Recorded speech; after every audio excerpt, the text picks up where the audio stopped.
Hello and welcome here. According to director Matt Reeves, Ben Affleck's first version of the Batman movie had a lot of parallels to James Bond films.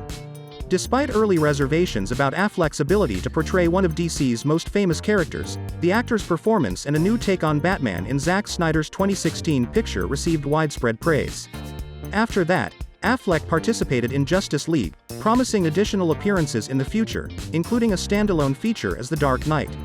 Unfortunately, those ideas were shelved once Affleck dropped out of the Batman film, forcing Reeves to step in.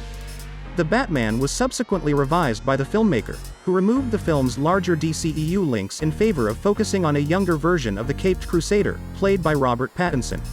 Reeves has opened up about passing up on the version of the picture that Affleck initially co-wrote and was going to feature in now that the DCEU Separate the Batman has been released for a few months. The filmmaker remarked on his podcast, The Q&A with Jeff Goldsmith, that while he admired Affleck's Batman script, he didn't connect with the film as a filmmaker. However, Reeves did reveal that Affleck's original Batman movie will have a lot of action sequences similar to those seen in James Bond flicks.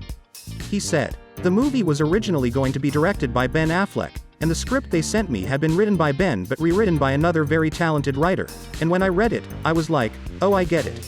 It was a standalone Batman film that was centered on Ben's version of the character, but it was more action-driven than what I felt I could do. I didn't connect to the movie in terms of me as a filmmaker. It was very James Bondian. It was filled with a lot of set pieces. It could have been a very exciting movie for someone else to do, but it wasn't for me to do." Affleck has only returned to the DCEU once, for Zack Snyder's Justice League, for which he filmed new sequences. Following that, the actor will appear in Andy Muschietti's The Flash, which will also star Michael Keaton as the Caped Crusader in a DC multiverse. Affleck's time as the DC superhero is unclear beyond that. There's a lot of conjecture that this version of Batman may die in the next Ezra Miller-led The Flash. Regardless of what happens in The Flash, Affleck's prospects of appearing in a standalone Dark Knight film following the Batman are now slim to none. Given Reeves the Batman's revised premise and grim, noir tone, it's understandable that Affleck's solo film didn't appeal to him.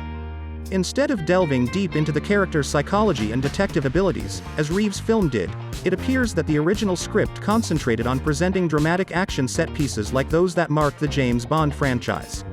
This isn't to say that Affleck's solo film was a failure. Reeves himself concedes that it was an interesting production. The Batman, on the other hand, proved to be a totally different story, as Reeves and Pattinson worked hard to make Gotham's hero their own. Please like this video and subscribe to my channel. See you soon.